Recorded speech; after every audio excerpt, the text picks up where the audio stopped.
ప్రియ దేవుని బిడ్డలారా, పోయిన వారం మనం ఒక అంశం మీద ధ్యానించాం. ఏమిటి ఆ అంశం? అర్పణలు. అర్పణలు, కానుకలు, ఆఫరింగ్స్. వీటిని గురించి మరలా పోయిన వారం చెప్పిన విషయాలు మరలా రిపీట్ చేస్తే ఈరోజు మనకి సమయం సరిపోదు కనుక క్లుప్తంగా ఉపోద్ఘాతంలో కొన్ని విషయాలు జ్ఞాపకం చేసుకుందాం. మీరే చెప్పాలి. అర్పణలు ఎన్ని రకాలని చూసాం? 5 రకాలు. అందులో ఒకటి దశమ భాగము, రెండోది ప్రతిష్ఠితార్పణలు, మూడవది కృతజ్ఞత అర్పణలు, నాలుగవది మొక్కుబడులు. ఈ 4 దేనికి సంబంధించి అని చెప్పాం? అది ఆజ్ఞపూర్వకంగా, అంటే దేవుడు ఇవ్వమన్నవి. ఇవన్నీ కూడా ఆజ్ఞానుసారమైనటువంటివి, అవి దేవునివి, నావి అని చెప్పాడు. అంటే ఖచ్చితంగా మనం ఇవ్వాల్సిందే ఈ 4 అర్పణలు. అది ఆజ్ఞపూర్వకమైంది. 5వది స్వేచ్ఛార్పణలు. స్వేచ్ఛార్పణలు అంటే ఇష్టపూర్వకముగా ఇచ్చేవి, మనస్పూర్వకముగా ఇచ్చేవి. పోయిన వారం మనం చూసాం. మరి ఆనాడు దేవుడు ఇశ్రాయేలు బానిసత్వంలో ఉన్నప్పుడు వారికి విడుదలను అనుగ్రహించి వాగ్దానం చేయబడిన కనాను దేశానికి నడిపిస్తున్న సమయంలో నా సన్నిధి వీరికి ఉండాలి, ఉంటే వీరు బాగుపడతారు, దీవించబడతారని కొన్ని కట్టడలు నియమించాడు. అంతేకాదు ఒక మందిరాన్ని, దేవుని నా మందిరం వీరి మధ్యలో ఉండాలి అనే ఉద్దేశంతో దేవుడు ఇశ్రాయేలీల యొక్క మేలుల నిమిత్తమై ఒక ప్రత్యక్ష గుడారాన్ని ఏర్పాటు చేయడం మనం చూసాం. ఆ ప్రత్యక్ష గుడారం 3 భాగాలు కదా. ఈ 3 భాగాలలో ఏ వస్తువు కావాలి అక్కడ, వాటిని దేవుని ఆజ్ఞానుసారణ మేరకు మోషే ప్రకటించినప్పుడు ఇశ్రాయేలీయులు అందరూ కూడా మనస్పూర్వకముగా, హృదయపూర్వకముగా ఏవైతే ప్రకటన చేశాడో వాటన్నిటినీ తీసుకొచ్చారు. ఎంతవరకు తీసుకొచ్చారు వారు అంటే, ఇంకా చాలు, సరిపోయాయి, ఇంకొద్దు అన్నంతగా తీసుకొచ్చారు. ఇంకొక మాట చెప్పి ఈరోజు విషయాలు మనం చూడబోతూ ఉన్నాం. అందులో అన్నిటికంటే చెప్పుకోదగ్గ ఒక కానుక ఉందండి. ఒక అద్భుతమైన కానుక ఉంది. అదేమిటో మనం చూద్దాం. దయచేసి చూడండి మీ పరిశుద్ధ గ్రంథాలు. నేను మీకు చూపిస్తున్నాను. చాలా అద్భుతమైన మాట మీకు నేను చూపించాలని ఆశపడుతూ ఉన్నాను. చూడండి దయచేసి. నిర్గమాకాండము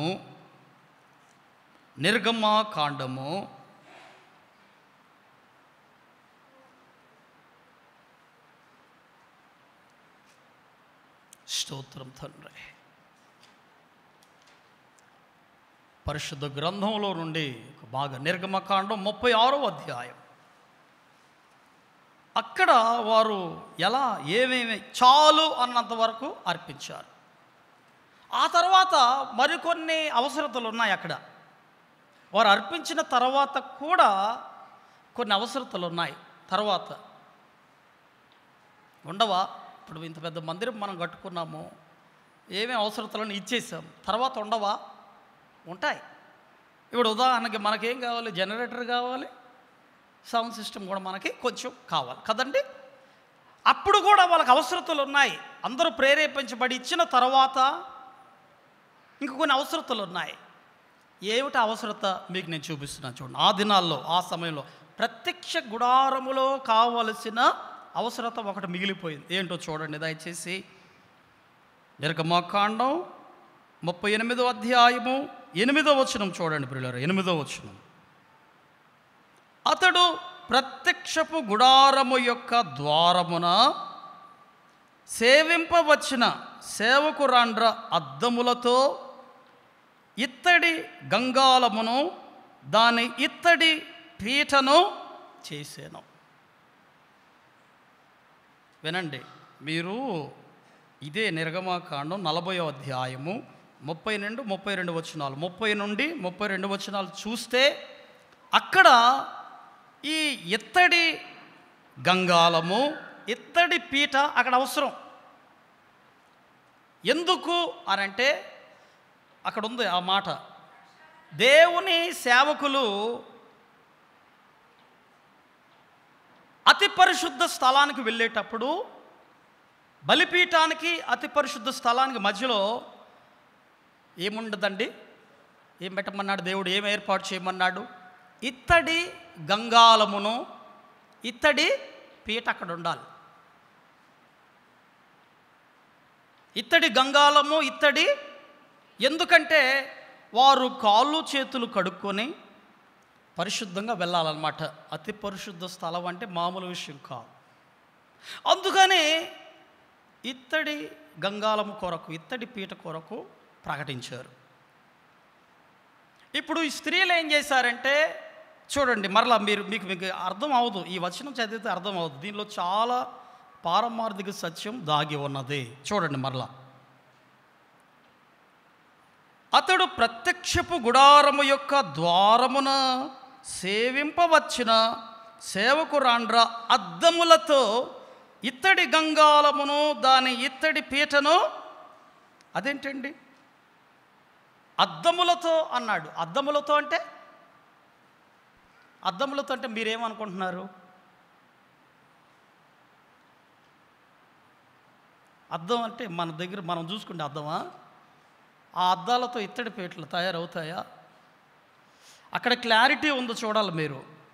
అద్దములతో ఇత్తడి గంగాళమును, ఇత్తడి పీటను, దాని నిమిత్తమై వీరు అద్దాలు ఇచ్చారు. వినండి, దీనిలో అర్థం ఏమిటంటే, ఐగుప్తి బానిసత్వం నుంచి విడుదలతో ఇశ్రాయేలీయులు వస్తున్నప్పుడు దేవుడు ఏం చెప్పాడు? ఐగుప్తీయుల దగ్గర ఉన్న వస్తువులు మీరేం చేయాలి? తీసుకోండి అన్నాడు దేవుడు. దాని ప్రకారం వారు తీసుకున్నారు, వస్తువులను తీసుకున్నారు. అందులో ఒకటేమిటనంటే ఇత్తడి అద్దాలు. మనలాంటి సీసపు అద్దాలు కాదు. అప్పుడు వారు అద్దాలు ఎలాగంటే ఐగుప్తు దేశంలో ఐగుప్తీయులు ఎలా చూసుకునే వాళ్ళంటే ఇత్తడితో చేయబడిన వాటితో అక్కడ అద్దం లాగా ఉంటుంది అనమాట. అంత చక్కగా చేసుకున్నారు వాళ్ళు అద్దము.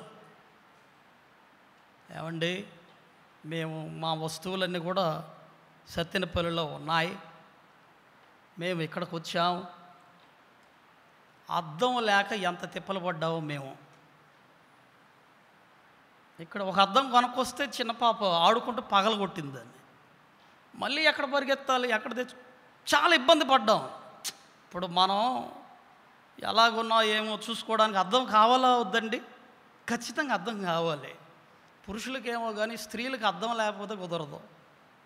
అమలారా ఏమనుకో మాకండి, అందరు స్త్రీల గురించి. వారు కనీసం రోజులో ఎన్ని గంటలు గడపచ్చు అద్దం దగ్గర?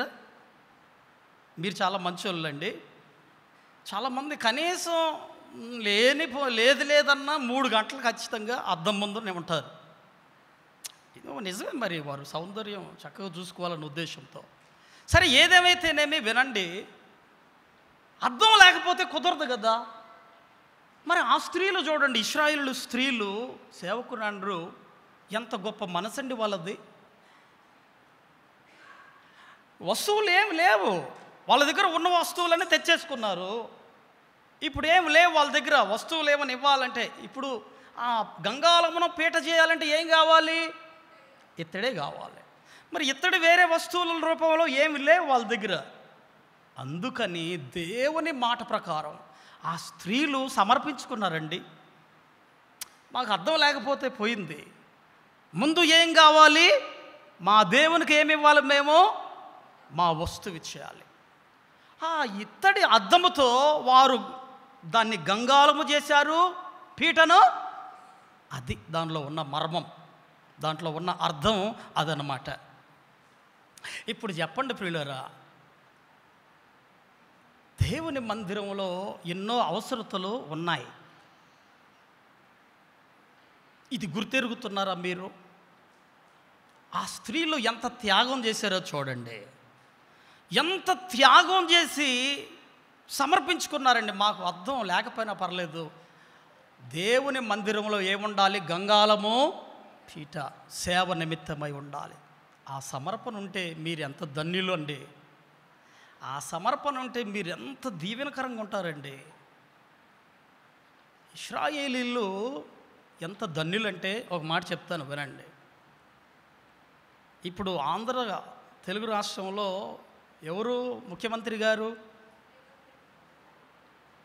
ఆంధ్రాలో నారా చంద్రబాబు నాయుడు గారు. ఒకప్పుడు మన రెండు తెలుగు రాష్ట్రాలని పరిపాలిస్తున్నటువంటి ఆ సమయంలో నారా చంద్రబాబు నాయుడు గారు ఒకసారి మన పుణ్యదేశమైనటువంటి యెరూషలేంకి వెళ్ళాడు. ఆయన చూడ్డానికి చాలామంది, మీలో ఎంతమంది వెళ్ళారో తెలియదు, కానీ అది చచ్చిపోకముందు ఒకసారైనా చూడాలి మనం. ఎందుకంటే మన యేసయ్య అడుగుపెట్టిన స్థలం అది. దేవునికి మహిమ కలుగును గాక. మన దేవుడు ఎంత గొప్ప దేవుడు అండి, ఎంత నిజమైన దేవుడు అండి.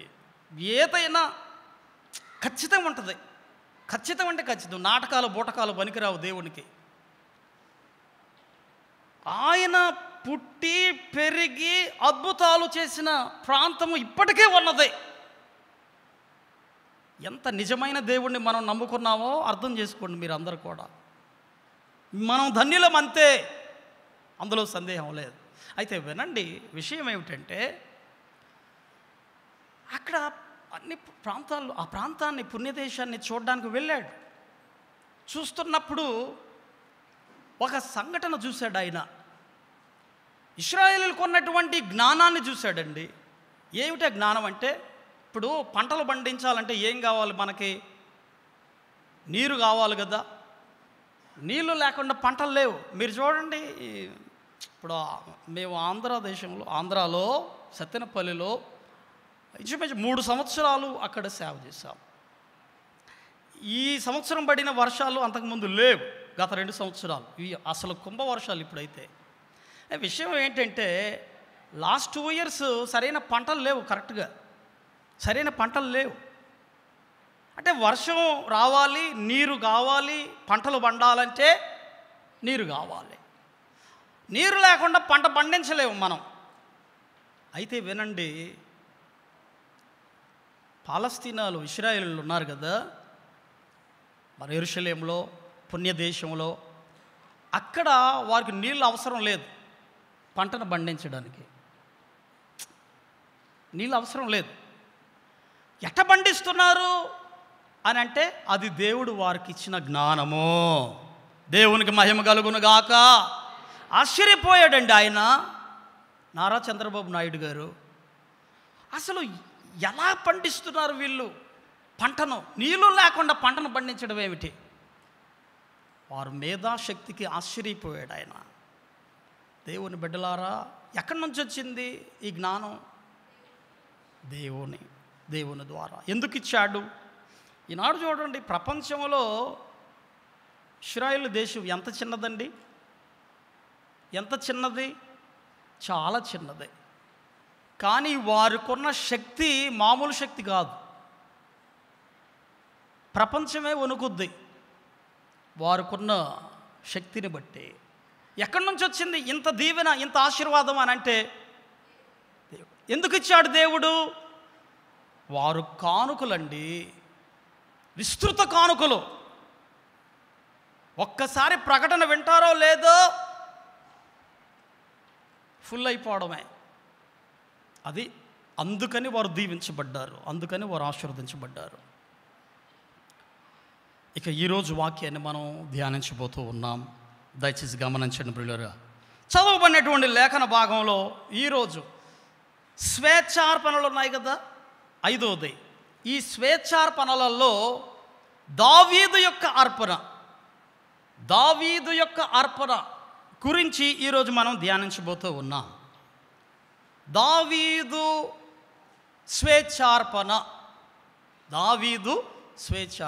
ఏమిచ్చాడు ఆయన? దేవునికి ఏమిచ్చాడు? ఇందాక మనం చదువుగా విన్నాం.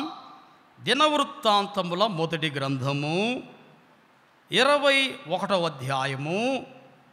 మనం కొన్ని వచనాలు చదువుగా విన్నాం. 18 నుంచి 27 వచనాలు మనం చదువుగా విన్నాం. అక్కడ ఒక సంఘటన జరిగింది. ఆ సంఘటనల్లో దేవుడు యెబూసీయుడైనటువంటి అరౌనా, మీరు చూడండి, దయచేసి ప్రియులారా, పరిశుద్ధ గ్రంథంలో ఓర్నా అనే మాట ఉంది. 21వ వచనం చూడండి. ఒర్నానొద్దకు వచ్చినప్పుడు ఒర్నాను దావీదును చూచి కళ్ళములో నుండి వెలుపలికి వచ్చి అని ఉంది. అయితే వినండి, ఈ ఒర్నాను పేరే మరొక పేరు ఏంటంటే అరౌనా. ఇంకొక భాగంలో మనకు కనబడతాడు. దేవుడి దూత ప్రత్యక్షమైనప్పుడు అక్కడ దేవుడు చెప్పాడు బలులు అర్పించమని. ఆ స్థలములో బలులు అర్పించమని చెప్పాడు. ఈ విషయము దావీదుకు తెలిసింది. దావీదుకు తెలిసి ఆయన అప్పుడు మహారాజు. ఆ సమయంలో ఆయన పరుగెత్తుకుంటూ వెళ్ళాడు. యెబూసీయుడైనటువంటి ఒర్నాను ఆ పొలంలోకి ఆయన వెళ్ళి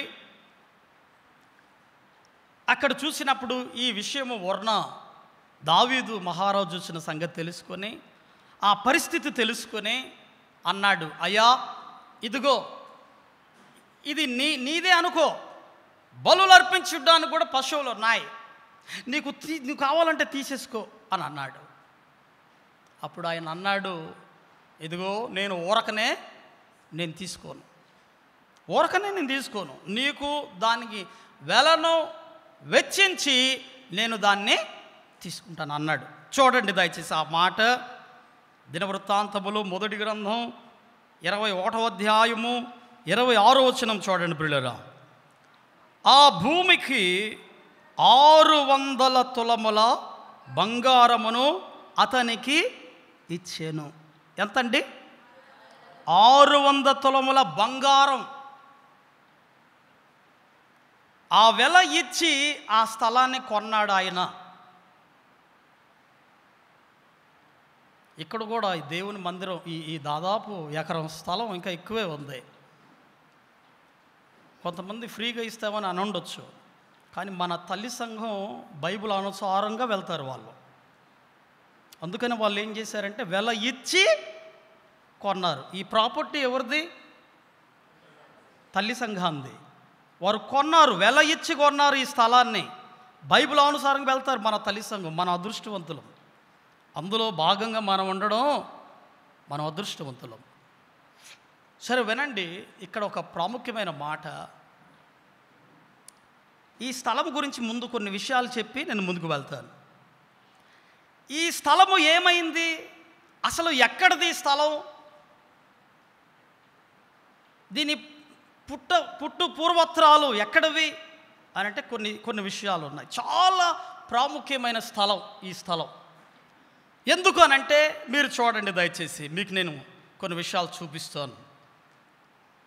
దానికి మీకు మంచి ఒక భాగం మీకు నేను చూపిస్తాను. దినవృత్తాంతములు మొదటి గ్రంథం చూడండి,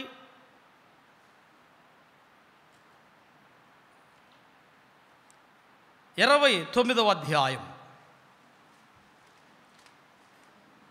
అక్కడ కొన్ని విషయాలు ఉన్నాయి. అవి చెప్పకముందు స్థలం గురించి చెప్పాలి కాబట్టి కొన్ని ప్రాముఖ్యమైన విషయాలు నేను మీకు తెలియజేస్తాను. దినవృత్తాంతములు 2వ గ్రంథం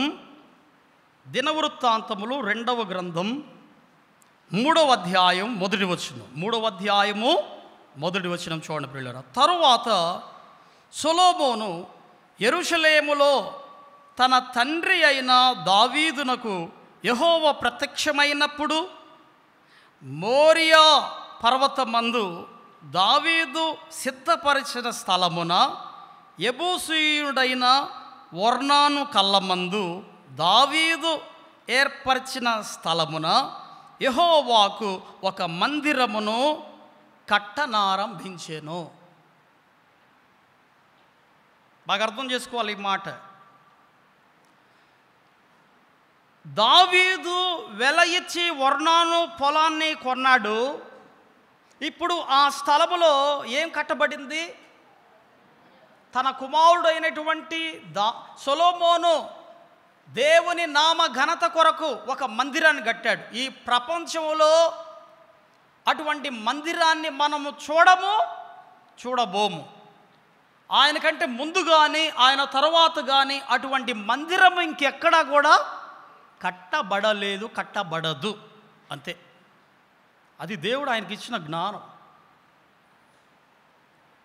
ఎక్కడ కట్టబడింది దేవుని మందిరము? ఎవరిచ్చారు అది? ఎవరిదది? దావీదు వెల ఇచ్చి కొన్నాడు. ఎంత కొన్నాడు? ఇంకొక మాట కూడా మీకు చెప్పి అసలు విషయానికి వస్తాను. సరే, ఈ స్థలము, దీనికి ఇంకొక చరిత్ర ఉంది. ఈ స్థలానికి ఇంకొక చరిత్ర ఉంది. చూడండి, ఆ మాట మీరు అర్థం చేసుకోవాలి. దినవృత్తాంతంలో 2వ గ్రంథం 3వ అధ్యాయం 1వ వచనం. తరువాత సొలొమోను యెరూషలేములో తన తండ్రి అయిన దావీదునకు యెహోవా ప్రత్యక్షమైనప్పుడు మోరియా పర్వతములందు దావీదు సిద్ధపరిచిన స్థలమున అనుంది. ఎక్కడది? మోరియా. మీకు ఒకటి గుర్తుకు రావాలి, ఒక సంఘటన. మోరియా పర్వతములలో ఒక స్థలము అన్నాడు దేవుడు. ఎక్కడది? ఆదికాండము 22వ అధ్యాయం 2వ వచనంలో మనకి ఆ వచనం ఉంటుంది. అసలు ఈ స్థలము, దీని యొక్క పూర్వత్రాలు ఎక్కడున్నాయి అని అంటే మీరు చూడండి, నేను చూపిస్తాను. చూడండి, ఆదికాండము 22వ అధ్యాయము, ఆదికాండము 22వ అధ్యాయము 2వ వచనం చూడండి. 2వ వచనం, నీకు ఒక్కడయ్యున్న నీ కుమారుని అనగా నీవు ప్రేమించి ఇస్సాకును తీసుకుని మోరియా దేశమునకు వెళ్ళి అక్కడ నేను నీతో చెప్పబోవు పర్వతములలో ఒకదాని మీద దహన బలిగా అతన్ని అర్పించుమని చెప్పాను. ఆ మోరియా పర్వతాలలో ఒక పర్వతమే ఒర్నాను యొక్క పొలము. ఆ పొలాన్నే ఇక్కడ ఎవరు కొన్నారు? ఈ ఒక్కటి చాలు మీకు 2 గంటల ప్రసంగం చేయొచ్చు. నేను ముందుకు వెళ్ళిపోతాను. అసలు విషయం మనకు తప్పిపోతాం. ప్రభు చిత్తం అయితే మరొకసారి ఎందుకు, ఏమిటి అనే విషయాలు తర్వాత చూద్దాం. అయితే ఇక్కడ వినండి, అసలు విషయానికి వద్దాం. అబ్రహాము తన కుమారుడైనటువంటి ఇస్సాకును బలి అర్పించడానికి వెళ్ళిన ఆ స్థలము, దావీదు కొన్నటువంటి స్థలము, ఆ స్థలములో తన కుమారుడైనటువంటి సొలొమోను కట్టిన మందిరము, ఇదంతా కూడా ఒకటే. సరే, ఇక మనం అసలు విషయానికి వెళ్దాం. ఎంత కొన్నాడు ఈ స్థలాన్ని? 600 తులముల బంగారము. ఏమండి, ఇప్పుడు ఈ దినాల్లో కేజీ బియ్యం ఎంత చెప్పండి? మంచి కాస్ట్లీ బియ్యం లేదన్నా 65 నుండి 70 రూపాయలు ఉంటాయి కదా.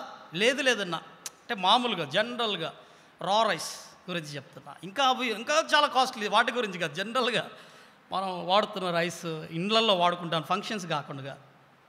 లేదన్నా 65 నుండి 70, సరే 100 రూపాయలు వేసుకుందాం, చెప్తున్నా మాట. ఒకప్పుడు ఎంత ఉన్నాయి ఈ రైసు?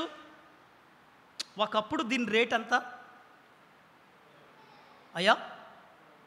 15-20 రూపాయలు ఉండొచ్చు, చాలా తక్కువ కదా. అంటే దీనిని పోల్చుకోండి, ఇప్పుడు 1 తులం బంగారం ఎంత ఉంది రేటు? అమ్మా, స్త్రీలకు బాగా తెలుసు, ఏమనుకోమాకండి, మీరు చాలా మంచోళ్ళు. సరే, అప్పుడు దినాల్లో ఎంత ఉంది రేటు? కొంచెం తక్కువ ఉంటుంది. ఏదేమైనా ఆ దినాల్లో ఎక్కువే అది. అంటే ఇప్పుడు 2 లక్షలని ఆ దినాల్లో 10 రూపాయలతో పోల్చుకోవచ్చు. అవునా కాదండి? అవునా కాదా? నాకు తెలిసి కాస్ట్లీ బియ్యం ఇప్పుడు చాలామంది తింటున్న బియ్యము రైస్ 6 రూపాయలే. రూపాయలు. ఇప్పుడు డబల్ ట్రిపుల్ ఓరే నాయన, ఎన్ని రెట్లు పెరిగిపోయింది. అంటే 1 తులం కాదు, 2 తులం కాదు, 3 తులాలు కావు, ఎన్ని తులాలండి? 600 తులముల బంగారానికి ఆయన ఆ పొలాన్ని కొన్నాడు. ఎందుకు? దేవుని మందిరము నిర్మించబడడానికి. దావీదు అర్పణ ఎంత గొప్పదో చూడండి. ఆ ఒక్కటి చాలు. ఆయన ఎంత గొప్ప స్వేచ్ఛార్పణలో ఎంత గొప్పదిచ్చాడో దేవునికి. మీరు అర్థం చేసుకోవాలి మాట. మందిరానికి స్థలమే కాదండి, ఇంకా ఆయన ఏమి ఇచ్చాడో చూడండి. మందిరం కొన్నంత మాత్రం, స్థలం కొన్నంత మాత్రం సరిపోలా. ఇప్పుడు వినాలి, 3 భాగాలు గుర్తుపెట్టుకోవాలి. 1, మందిరం కట్టడానికి స్థలం కావాలి. 2ది, ఆ స్థలంలో మందిరం కట్టడానికి కదా, మందిరం కట్టడానికి ధనము కావాలి. అంటే స్థలము కొనడానికి ధనము కావాలి. ఆ స్థలములో దేవుని మందిరం కట్టడానికి ధనము కావాలి. 3వది, ఆ మందిరములో వస్తువులు సమకూర్చడం, అది 3వది. 3 విషయాలు ఖచ్చితంగా గుర్తుపెట్టుకోవాలి. దేవుని బిడ్డలారా, దావీదు యొక్క స్వేచ్ఛార్పణ ఎంత గొప్పదో వినండి. 1 స్థలము కొన్నాడు. నంబర్ 1 అయిపోయింది అది. ఇప్పుడు 2వది ఏం కావాలమ్మా?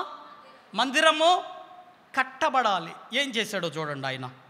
ఆయన ఏం చేశాడో చూడండి. దినవృత్తాంతములు 1వ గ్రంథము 29వ వచనం, 29వ అధ్యాయము గమనించండి. దినవృత్తాంతములు 1వ గ్రంథం 29వ అధ్యాయము 1 నుంచి 9 వచనాలు మీరు చూస్తే అక్కడ అనేక విషయాలు దేవుని మందిరం కట్టడానికి ఏమేమి ఇచ్చాడో చూడండి దయచేసి. తరువాత రాజు అయిన దావీదు సర్వ సమాజముతో ఇలాగూ సెలవిచ్చిన. ఏమిటి వినండి ప్రియులారా. అయ్యా, మరి మందిరం అయితే, స్థలం అయితే ఉంది మందిరం కట్టడానికి. ఇదిగో నేను కట్టాలనుకున్నాను, కానీ దేవుడు నా ద్వారా కట్టించుకోవడం లేదు. ఇదిగో నా కడుపున పుట్టినటువంటి సొలొమోను రాజున్నాడు, ఆయన ద్వారా దేవుడు మందిరాన్ని కట్టించుకోబోతున్నాడు. కనుక నేను దేవునికి కానుకలు ఇస్తున్నాను, మీరు కూడా ఏం చేయండి? కానుకలు ఇవ్వండి. స్వేచ్ఛార్పణలు మనస్పూర్వకంగా ఇవ్వండి, కష్టముతో కాదు, ఉత్సాహముతో ఇవ్వండి, ప్రేరణతో ఇవ్వండి, మనస్పూర్వకంగా స్వేచ్ఛార్పణలు ఇవ్వండి అని చెప్పాడు. వినండి, ఆ ప్రకటన చేయక ముందు ఆయన ఇచ్చాడు. ఇప్పుడు మనం చెప్పి చేయకుండా ఉంటే బాగుండదండి. మన యేసయ్య మనకు చెప్పిన మాదిరి ఏమిటంటే, ఏది చెప్పాడో అదే చేశాడు, ఏది చేశాడో అదే చెప్పాడు. నీవు నేను కూడా అంతే. ఇక్కడ ముచ్చట్లు పనికిరావు, మాటలు పనికిరావు. పని చేయాలి, చేయించాలి అంతే. పుట్టుటి మాటలు. ఒక ఆయన అన్నాడు, వట్టి మాటలు కట్టిపెట్టువోయ్, గట్టి మేల్ తలపెట్టవోయ్. అదే ఉండాలి ఇక్కడ. అంతేగాని ఉట్టుట్టి మాటలు, సుత్తి మాటలు, సోది మాటలు వద్దు ఇక్కడ. ప్రభు కొరకు నిలబడాలి, ప్రభు కొరకు పనిచేయాలి, అది కావాలి దేవుని బిడ్డలారు. అందుకనే మనం ముందుకు రావాలి అందరం. నేను చేస్తా సేవను పరిగెత్తుకుంటూ వస్తే కుదరదు. ముందు నువ్వు చేయి, ముందు ప్రేరేపించబడు, ఇతరులకి, సంఘానికి మాదిరికరంగా ఉండు. దేవుడు నిన్ను దీవిస్తాడు, నిన్ను ఆశీర్వదిస్తాడు. అటువంటి గొప్ప మహాభాగ్యము దేవుడు మీకు అనుగ్రహించును గాక. ప్రియులారా, చూడండి ఏమేమి ఇచ్చాడో చూడండి. మందిరానికి స్థలానికి డబ్బులు 600 తులముల బంగారం ఇచ్చి కొన్నాడు. ఇప్పుడు సొలొమోను మహారాజు కట్టబోయే మందిరానికి ఏమేమి ఇచ్చాడో చూడండి దయచేసి. తర్వాత రాజున దావీదు సర్వ సమాజముతో ఇలాగు సెలవిచ్చెను, దేవుడు కోరుకొనిన నా కుమారుడైన సొలొమోను ఇంకను లేత ప్రాయము గల బాలుడై ఉన్నాడు. కట్టబోవు ఆలయము మనుషునికి కాదు, దేవుడైన యెహోవాకే గనుక ఈ పని బహు గొప్పది. నేను బహుగా ప్రయాసపడి నా దేవుని మందిరమునకు కావలసిన, వినాలి ఈ మాట, దేని కొరకు? నీ ఇంటికి కాదు, నా ఇంటికి కాదు. దేని కొరకు అన్నాడు ఆయన? నా దేవుని మందిరము కొరకు. ఇది గుర్తుపెట్టుకోవాలి ప్రతి ఒక్కరూ.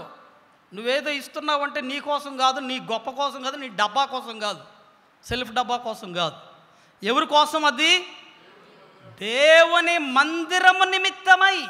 ఏమన్నాడో చూడండి. నా దేవుని మందిరమునకు కావలసిన బంగారపు పనికి బంగారమును, వెండి పనికి వెండిని, ఇత్తడి పనికి ఇత్తడిని, ఇనుపు పనికి ఇనుమును, కర్ర పనికి కర్రను, గోమేధిక రాళ్ళను, చెక్కుడు రాళ్ళను, వింతైన వర్ణములు గల పలు విధము రాళ్ళను, మిక్కిలి వెలగల నానావిధ రత్నములను, తెల్లచలపు రాయి విశేషముగా సంపాదించి తిని. వినాలి ఈ మాట. ఇన్ని సంపాదించాను, ఇవే కాదు. ఇప్పుడు ఏమంటున్నాడు చూడండి. ఏమంటున్నాడు? మరియు నా దేవుని మందిరపు మీద నాకు కలిగి ఉన్న మక్కువ చేత. ఏం మాట అండి అది? ఏం మాట అండి అది? More over because I have set my affection to the house of my God అన్నాడు. ఎఫెక్షన్ అన్నాడు. ఎఫెక్షన్ అంటే దేవుని మందిరం మీద ఉన్నటువంటి ప్రేమను బట్టి, దేవుని మందిరం మీద ఉన్న ఆప్యాయత, అభిమానం, ప్రేమను బట్టి నేను ఏం చేస్తున్నాను? ఇవన్నిటినీ సమకూరుస్తున్నాను. ఏం మాట అండి అది? దేవుని బిడ్డ, నీకు నాకు దేవుని మందిరం మీద ఆ ప్రేమ, ఆ ఎఫెక్షన్ ఉండాలండి. ఉందా మనకి? ఇచ్చిన వాళ్ళు ఇస్తారులే, మనకేమిటి, వాళ్ళు ఉన్నారుగా, వాళ్ళు చూసుకుంటారు. మరి నీ సంగతి ఏమిటి? నీకు వద్ద ఆశీర్వాదాలు? నీకు కానుకలు అంటే చాలామందికి భయం. పాస్టర్ గారు కానుకల గురించి చెప్తున్నాడంటే చాలామందికి భయం. తర్వాత చూద్దాం ఆ విషయం. మీరు చూడండి కొన్ని విషయాలు. ఇంకా ఏం చెప్పాడు చూడండి పిల్లలు. ఏమన్నాడు? మక్కువ చేత నేను ఆ ప్రతిష్ఠితమైన మందిరము నిమిత్తము సంపాదించి ఉంచిన వస్తువులు గాక నా స్వంతమైన బంగారమును వెండిని నా దేవుని మందిరము నిమిత్తము నేను ఇచ్చేదను. ఎక్సలెంట్ అండి. చూసారండి? అందుకనేనండి దావీదు మహారాజు దీవించబడ్డాడు. అందుకనేనండి దావీదు మహారాజు ఆశీర్వదించబడ్డాడు. ప్రాణాపాయ స్థితిలో నుంచి బ్రతికించబడ్డాడండి. ఎవరు ఎక్కలేనంత స్థలములో దేవుడు అతను ఉంచాడు. ఏమిటి కారణం? What is the reason? కారణం ఏమిటంటే మందిరానికి స్వేచ్ఛార్పణలు ఎలాగిచ్చాడు? మందిరం స్థలానికి, ఆ మందిరం కట్టడానికి వస్తువులను ఇచ్చాడు. ఏమండి? ఇంకా ఏం చేశాడు? మందిరం కట్టిన తర్వాత ఆగిపోయాడు ఆయన? ఆగిపోలా. ఏం చేశాడో చూద్దాం. దానికి ముందు కొన్ని విషయాలు గమనించండి. అప్పుడు అడిగాడు, ఇదిగో ఇన్ని ఇచ్చాను నేను, మీరేమిస్తారు చెప్పండి, మీరేమిస్తారు అన్నప్పుడు అండి వారందరూ కూడా అందరూ ప్రేరేపించబడి, ఆల్మోస్ట్ ముఖ్యంగా పెద్దలండి, పెద్దలు ఇశ్రాయేలు గోత్రం. చూడండి 6వ వచనం. అప్పుడు పితరుల ఇండ్లకు అధిపతులను, ఇశ్రాయేలీయుల గోత్రపు అధిపతులను, సహస్రాధిపతులను, శతాధిపతులను, రాజు పని మీద నియమింపబడిన అధికారులను కలిసి అనుంది. కలిసి మనస్పూర్వకముగా దేవుని మందిరమునకు పనికి 10,000 మనుగుల బంగారమును. మీరు చదువుకుంటూ పోతే అక్కడ ఒక మాట ఉంటుంది, 9వ వచనం. వారు పూర్ణ మనస్సుతో యెహోవాకు ఇచ్చియుండిరి. అందుకని అయ్యలారా మీరేమనుకోమాకండి. ముందు అధికారులైన మీరు, అక్కడ అధికారులు ఇచ్చారా లేదా? అధికారులు. ఇప్పుడు మీరు ఎవరెవరు ఎగ్జిక్యూటివ్ కమిటీ మెంబర్స్లో ఉన్నారో రాబోయే దినంలో ఎగ్జిక్యూటివ్ కమిటీ మెంబర్స్గా రాబోతున్న మీరందరూ ఏం చేయాలి? ముందు ఏం చేయాలి? ముందు మీరివ్వాలి. ఎందుకు? అది మాదిరి. బైబుల్ మనకు చెప్తున్న మాదిరి అది. నేను మన ప్రెసిడెంట్ గారు, సెక్రటరీ గారిని బట్టి నేను చాలా సంతోషిస్తున్నాను. ఇంకా కొంతమంది ఎగ్జిక్యూటివ్ కమిటీ మెంబర్స్ కూడా సిద్ధపడి ఉండొచ్చు. గాడ్ బ్లెస్ యూ, దేవుడు మిమ్మల్ని దీవించును గాక. వారిని బట్టి అందరు ఇచ్చారండి, ప్రజలు ఎంతో సంతోషించారండి. ఇప్పుడు వినండి, దావీదు స్వేచ్ఛార్పణ ఆలయము, దేవుని మందిరం కొరకు స్థలం కొన్నాడు. దేవుని మందిరం కట్టడానికి ధనం ఇచ్చాడు, బంగారం అన్ని ఇచ్చాడు. ఇప్పుడు ఏం చేశాడు? అయిపోయింది మందిరం. మందిరం అయిపోయినాక ఏం చేశాడు? నా బాధ్యత అయిపోయిందిలే అని చెప్పేసి వెళ్ళిపోయాడా? ఇంకా ఏం చేశాడో చూడండి. దయచేసి చూడండి ప్రియులరా, ఇంకా ఏం చేశాడో చూడండి. మీకు ఒక ప్రాముఖ్యమైన మాట నేను చెప్పాలనుకుంటున్నాను.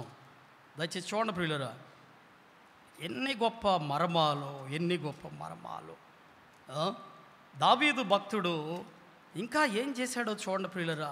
ఎన్ని మంచి పనులు చేశాడు. దేవుని మందిరం కొరకు స్థలం కొన్నాడు. ఆ మందిరం వాటి నియమించడానికి, అది కట్టడానికి ధనం ఇచ్చాడు. ఇప్పుడు ఏం చేశాడో చూడండి. 23వ అధ్యాయం 5వ వచనం చూడండి. 23వ అధ్యాయం దినవృత్తాంతంలో మొదటి గ్రంథం 22వ అధ్యాయము 23వ అధ్యాయము 5వ వచనం. 4,000 మంది ద్వారపాలకులుగా నియమింపబడిరి.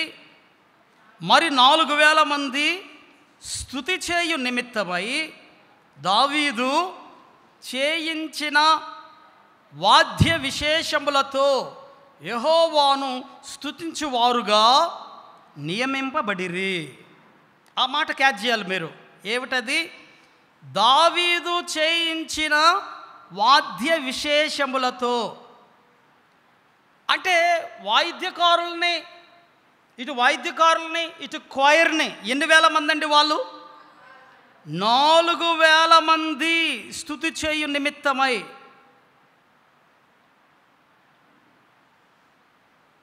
క్వైర్ని ఏర్పాటు చేశాడు ఆయన మందిరంలో. వాయిద్యకారుల్ని నియమించాడు. అంతేకాదు, ఆయన వాయిద్యాలను కూడా ఆయన కొన్నాడు. ఆయన స్వహస్తాలతో తయారు చేశాడు. ఏమిటది? సితారా, వీణ, స్వహస్తాలు. అంత టాలెంట్ ఆయన. గొప్ప టాలెంటెడ్, గొప్ప తలాంతులు కలిగిన వ్యక్తి అతను. పాటను రాయగలడు, స్వరకల్పన చేయగలడు, పాడగలడు, పాడించగలడు. ఒకటేమిటి, మీరు ఒక మాట గమనించాలి. ఏమిటదనంటే, దేవుని బిడ్డలారా, పోయిన వారం చెప్పాను, ఒక చేపకు నీటికి ఉన్న సంబంధము లాంటిది దేవుని మందిరము విశ్వాసులకు ఉన్న సంబంధము అని చెప్పాను. అవునా కాదా? దేవుని మందిరమే మనకు దీవెనకరం. మనం బ్రతకాలంటే దేవుని మందిరమే. ఇది గుర్తుపెట్టుకోవాలి. దేవుని బిడ్డలారా, ఎంత గొప్పవాడండి దావీదు. స్వేచ్ఛార్పణ చూడండి. మందిరం కట్టడానికి స్థలం కొన్నాడు. మందిరం కట్టబడడానికి తన ధనాన్ని ఇచ్చాడు. బంగారం, వెండి ఏముంటే ఇచ్చేశాడు. సొంత బంగారం, సొంత. అంటే ఇక్కడ అర్థం చేసుకోవాలి మీరు. యుద్ధానికి వెళ్ళినప్పుడు వస్తుంది కదా ధనము, అది ఆయనది కాదు. అది దేవుని బొక్కసములో వేయాలి. అంటే ప్రత్యేకంగా ఆ స్థలం, ఆ కానుక ఒకటి ఉంటుంది, అక్కడ పెట్టాలి. అది ఎక్కడి నుంచి? యెహోషువ నుంచి వస్తుంది. అది ఓ పెద్ద చరిత్ర, దాని గురించి నేను చెప్పను, కానీ మీరు వినండి. సొంతంగా తన సంపాదించిన ధనాన్ని, బంగారాన్ని ఇచ్చేసాడు దేవునికి. ఇప్పుడు ఏం చేశాడంటే అంతటితో ఆగిపోలేదు. ఇప్పుడు దేవుని మందిరములో ఏమేమి కావాలి అవన్నీ కూడా ఏం చేశాడు? సిద్ధము చేసి, దాని కొరకు డబ్బులు వెచ్చించి, ధనాన్ని వెచ్చించి వాటిని కూడా సిద్ధం చేశాడు. ఈ 3 పనులు చేయడానికి నీకు నాకు బాధ్యత ఉందా లేదా చెప్పండి. ఉందా లేదా? ఉన్నది. దేవుని బిడ్డ, మన అదృష్టం ఏంటంటే ఈ స్థలాన్ని తల్లి సంఘమే కొన్నారు. ఇప్పుడు దీని విలువ నాకు తెలిసి 100 కోట్ల కంటే పైపెచ్చే ఉండొచ్చు. ఏదేమైనా ఒక మాట వినండి, దేవుని మందిరం, చక్కని మందిరం కట్టుకున్నారు మీరు. అబ్సల్యూట్లీ నేను మిమ్మల్ని నిజంగా అభినందించాల్సిందే ఈ విషయంలో. చాలా గొప్పవాళ్ళు మీరు. దీనికోసం మీరు ఎంతమందో మీ ధనాన్ని వెచ్చించి ఉండొచ్చు, చాలామంది ముందుకొచ్చి ఉండొచ్చు మీరు, నేను కాదంటలేదు. అయితే ఇంతటితో ఆగిపోలేదు. మందిరములో ఇంకా చాలా వస్తువులు ఉన్నాయి. నేను చెప్తే భయపడతారు మీరు. చాలా ఉన్నాయి ఇక్కడ, చాలా నా దృష్టిలో చాలా ఉన్నాయి ఇక్కడ. ఏమేమి కావాలో నేను ఒక్కొక్కటి చెప్తున్నా, ముందు అవసరమైన చెప్తూ పోతున్నా వాక్యంలో నుంచి. మందిరంలో ఏమేమి కావాలి చాలా ఉన్నాయి. అందులో 2 ఇప్పుడు ప్రాముఖ్యంగా మనకు కావాలి. అందులో ఒకటేమిటి? జనరేటర్. అయితే వినండి, ఈ జనరేటర్ కూడా ఏది పడితే తీసుకురాకూడదండి. చూడండి, మీకు ఆధారం చూపిస్తాను. పోయిన వారం చెప్పా, మీకు వాక్యం చూపిస్తాను. చూడండి ఒకసారి. దినవృత్తాంతములు మొదటి గ్రంథం 23వ అధ్యాయము. దినవృత్తాంతములు మొదటి గ్రంథం 23వ అధ్యాయము. క్షమించండి ప్రియులారా, చాలా అద్భుతమైన మాట ఉందండి. నేను అది చూపిస్తాను మీకు. చాలా చక్కని మాట. బహుశా రాజుల గ్రంథంలో. చూడండి, రాజుల మొదటి గ్రంథం చూడాలి. అందరూ బైబిల్ చూడాలి, దయచేసి అందరూ చూడాలి. నా సొంత మాటలు కాదు ఇవి. రాజుల మొదటి గ్రంథం 6వ అధ్యాయము 7వ వచనం చూడండి. 7వ వచనం. అయితే మందిరము కట్టు సమయమున అది ముందుగా సిద్ధపరిచి తెచ్చిన రాళ్లతో కట్టబడెను. మందిరము కట్టు స్థలమున సుత్తె, గొడ్డలి మొదలైన ఇనుప పనిముట్ల ధ్వని ఎంత మాత్రమును వినబడలేదు. ఎందుకు? దేవుని మందిరం కట్టేటప్పుడు అక్కడ ఎక్కడో తయారు చేసుకొని వచ్చారు వస్తువులన్నీ కూడా. ఇక్కడ సిద్ధం చేయలే. ఏమేమిటి? రాళ్ళు, ఇనుప పనిముట్లు. అవి చెక్కుతూ ఉంటే, కొడతా ఉంటే భరించుతామండి. అసలు భరించగలరా? ఆ శబ్దాలకి భరించలేం మనం కదా. మరి దేవుని మందిరంలో ఎందుకు వినపడలేదు అప్పుడు? కారణం ఏమిటి? దేవునికి ఇష్టం లేదు. శబ్దాలు, గోలంటే ఆయనకి ఇష్టం ఉండదండి. అల్లరితో కూడిన ఆటపాటలు, ఇంకా అల్లరి, ప్రతి నీచ కార్యాలు. మీకు చాలాసార్లు చెప్పా, దేవుని మందిరంలో కేకలు వినపడకూడదని. మందిరంలోనే కాదు, ఆ ప్రాంగణములో కేకలు పనికిరావు. ప్రశాంతత. దేవుడు కోరుకుంటేది ఏంది? అల్లరికి దేవుడు కర్త కాదు, ఆయన సమాధానమునకే కర్త. అల్లరి సైతానుడు చేసే పనులు. ఇక్కడ 2 జరగాలి. ఒకటి ప్రార్థనలు, రెండవది ఆరాధన. ఈ 2 మందిరంలో జరిగేది. ఎంతకు మించి జరిగాయా? అది సైతాను యొక్క పని. ఇది గుర్తుపెట్టుకోవాలి. అందుకని ప్రతి ఒక్కరికి భయం, ఒంట్లో భయం రావాలి. ఏమిటా భయము? ఇది నాది కాదు, నా ఇల్లు కాదు, నా వ్యాపార స్థలం కాదు, నా ఆఫీస్ రూమ్ కాదు. ఇది ఎవరిది? దేవుని మందిరము. ఒక్కొక్కరు ఒంటిలో ఇది ఈ మాట ఇమిడిపోవాలి. హృదయం అనే పలక మీద రాయబడాలి.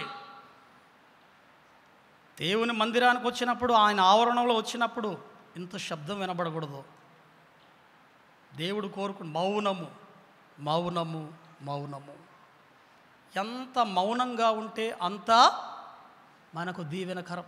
ప్రసంగి గ్రంథంలో ఒక మాట ఉంటుంది, 5వ అధ్యాయంలో. ఏముంటుంది?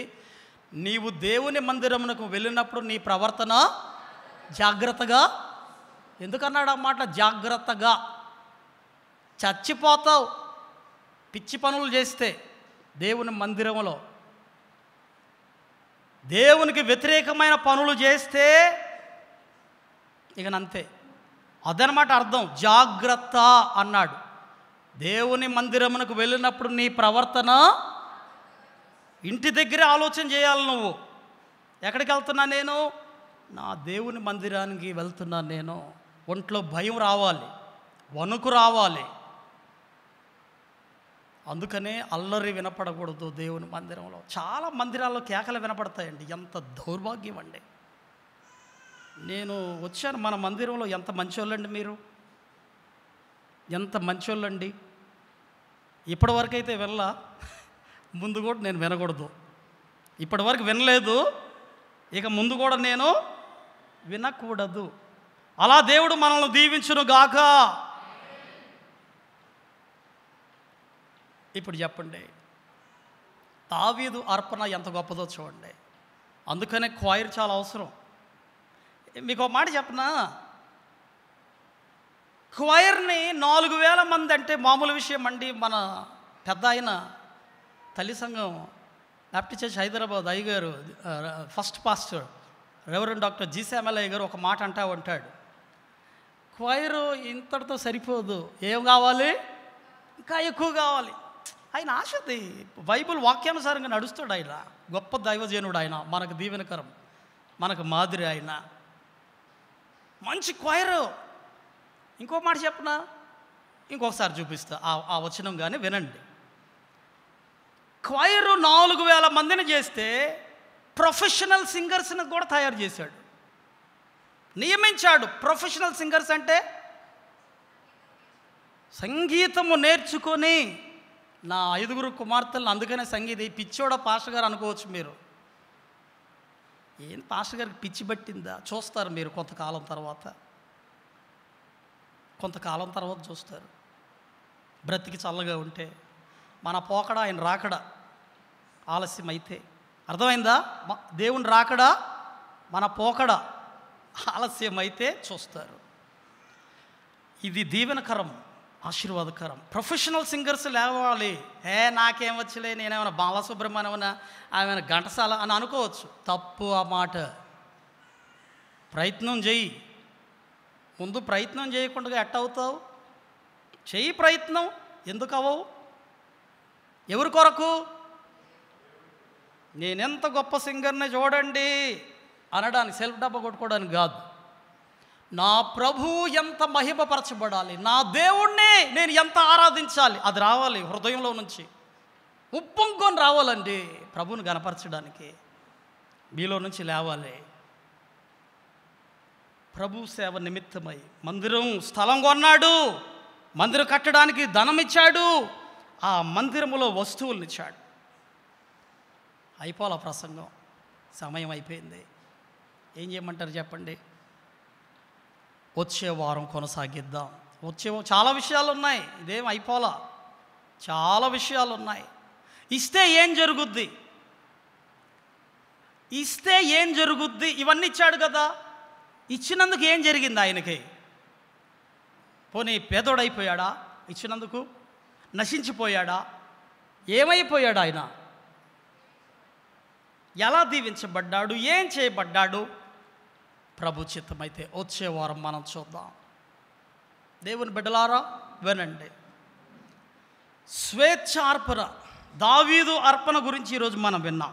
మందిరం కొన్నాడు, స్థలం, మందిరం కట్టాడికి, మందిరం కట్టబడడానికి ధనం ఇచ్చాడు. ఆ మందిరములో వస్తువుల నిమిత్తమై ఆయన ధనం ఇచ్చాడు. ఈనాడు నీ పరిస్థితి ఏమిటి దేవుని బిడ్డ? మన ముందు జనరేటర్ కావాలి. అది పెద్ద శబ్దం వస్తుంది, జనరేటర్ కొన్ని శబ్దాలు, అది వద్దు మనకి.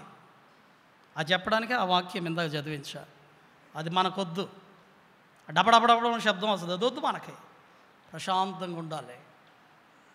అసలు పవర్ పోయిందా అనే ఆలోచన కూడా రాకూడదు మనకి. జనరేటర్ వేసారు, కరెంట్ పోయిందేమో, అది రావద్దు వాళ్ళకి.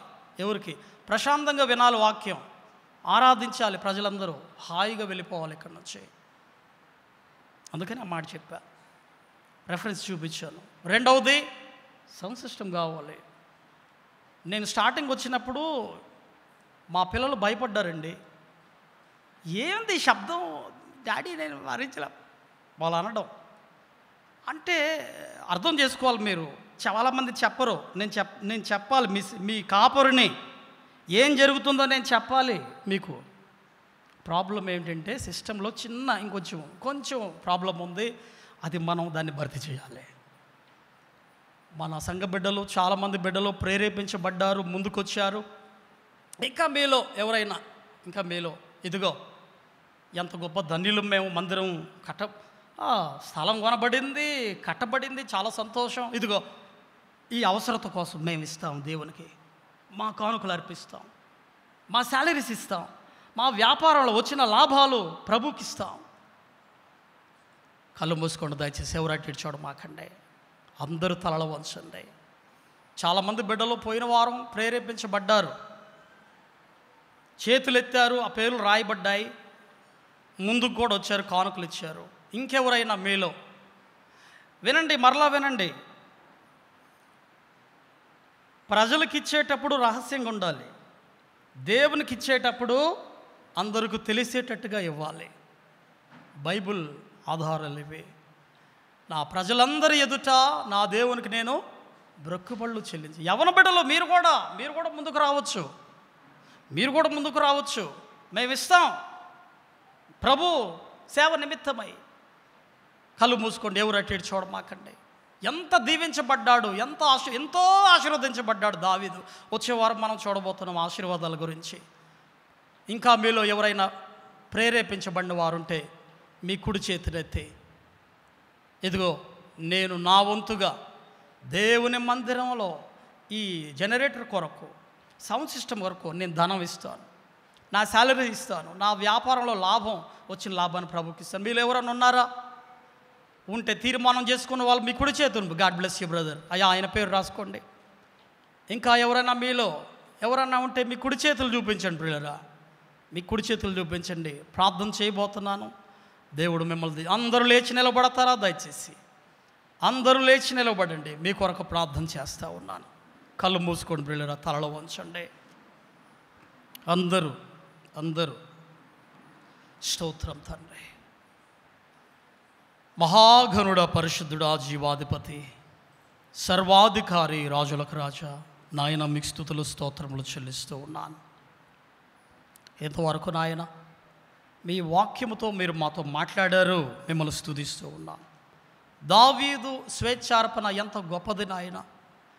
మందిరము స్థలము నిమిత్తమై స్థలం కొన్నాడు, మందిరము కట్టబడడానికి తన ధనాన్ని ఇచ్చాడు, ఆ మందిరములో వస్తువులు ఉండడానికి కూడా తన ధనాన్ని ఖర్చు పెట్టాడు. మీ బిడ్డలమైనటువంటి మేము కూడా నాయన ఈ 3 పనులు చేయాలి.